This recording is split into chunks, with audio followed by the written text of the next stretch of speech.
Hi అండి. ఈరోజు recipe వచ్చేసి పొటాటో కర్రీ. ఇది అన్నంలోకి, చపాతీలోకి దేంట్లోకైనా చాలా బాగుంటుంది. ముందుగా 3 ఆలుగడ్డలను తీసుకొని ఉడికించుకొని పక్కన పెట్టుకోవాలి. ఇప్పుడు రోట్లో ఒక 3 వెల్లుల్లి రెబ్బలు, ఒక 2 లవంగాలు, ఒక దాల్చిన చెక్క, 1 లవంగం వేసి దంచి పక్కన పెట్టుకోవాలి. ఇప్పుడు ఒక కడాయి తీసుకొని దాంట్లో ఆయిల్ తీసుకోవాలి. ఆయిల్ వేడయిన తర్వాత 2 బిర్యానీ ఆకులు, కొంచెం బండ పువ్వు,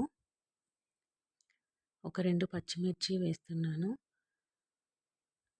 పచ్చిమిర్చి ఫ్రై అయిన తర్వాత ఒక 2 సన్నగా కట్ చేసుకున్న ఉల్లిపాయ ముక్కలు వేస్తున్నాను. ఉల్లిపాయ ముక్కలు సన్నగా కట్ చేసుకోవాలి. ఉల్లిపాయ ముక్కలు ఫ్రై అయిన తర్వాత అల్లం వెల్లుల్లి పేస్ట్ వేస్తున్నాను. ఈ అల్లం వెల్లుల్లి పేస్ట్ పచ్చివాసన పోయేంత వరకు ఫ్రై చేసుకోవాలి. తర్వాత మనం ముందుగా దంచి పెట్టుకున్న ఈ మసాలాని, వెల్లుల్లి మసాలాని ఇందులో వేస్తున్నాను. సన్నగా దంచుకోవాలి. మంచి ఫ్లేవర్ వస్తుందండి ఈ కర్రీకి. ఇలా పచ్చివాసన పోయేంత వరకు మంచిగా ఫ్రై చేసుకోవాలి. ఫ్రై అయిన తర్వాత కొంచెం కొంచెం పసుపు వేసుకోవాలి. తర్వాత ఈ కర్రీకి నేను 3 టమాటోలు తీసుకుంటున్నాను. 3 టమాటోలు ఎందుకంటే కొంచెం టమాటో ఎక్కువగా ఉంటే టేస్టీగా ఉంటుంది కాబట్టి 3 పెద్ద సైజ్ టమాటో తీసుకున్నాను. సన్నగా కట్ చేసుకొని ఇందులో వేసుకోవాలి. ఇప్పుడు పొటాటోని ఉడికించుకున్న పొటాటోని పొట్టు తీసి పెద్ద ముక్కలుగా కట్ చేసి పక్కన పెట్టుకోవాలి. టొమాటో ఉడికిన తర్వాత కాస్త ఆయిల్ పైకి తేలే వరకు ఉడికించుకోవాలి. ఆయిల్ పైకి తేలిన తర్వాత ఇందులో కట్ చేసుకున్న ఆలుగడ్డ ముక్కల్ని వేసుకోవాలి.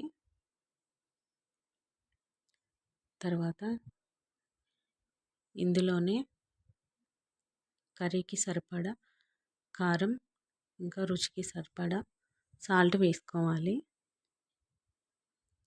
ఈ కర్రీ చపాతీలోకి, అన్నంలోకి దేంట్లోకైనా చాలా బాగుంటుంది. గ్రేవీలాగా కూడా చేసుకోవచ్చు, ఫ్రై లాగా కూడా చేసుకోవచ్చు. చాలా చాలా టేస్టీగా కూడా ఉంటుంది.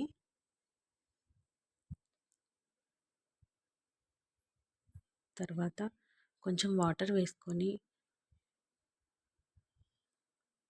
మగ్గించుకోవాలి. కొంచెం దగ్గర పడేంత వరకు ఒక 2 నుండి 3 నిమిషాలు ఉడికించుకోవాలి. ఫ్రై అయిన తర్వాత ఇలా మూత తీసి చూస్తే ఇలా ఆయిల్ పైకి రావాలి. పైకి వచ్చేంత వరకు ఫ్రై చేసుకోవాలి.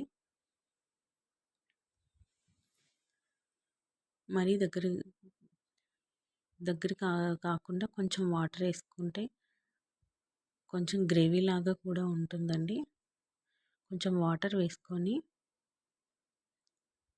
గ్రేవీ కర్రీ లాగా చాలా చాలా బాగుంటుంది చపాతీలోకి. అంతే అండి, ఒక 2 మినిట్స్ ఉడికించుకోవాలి. తర్వాత పైనుండి కొంచెం కసూరి మేతి వేసుకోవాలి. కసూరి మేతి వేసుకుంటే చాలా టేస్టీగా కూడా ఉంటుంది. తర్వాత కొంచెం కొత్తిమీర చల్లుకొని తీసేసుకుంటే సరిపోతుంది. అంతే అండి, చాలా చాలా టేస్టీగా ఇంకా చాలా బాగుంటుంది. ఇష్టంగా కూడా తింటారు అందరూ. నచ్చుతుంది అందరికీ. నచ్చితే లైక్ చేయండి, షేర్ చేయండి, కామెంట్ చేయండి అండ్ సబ్స్క్రైబ్ చేసుకోండి. Bye bye.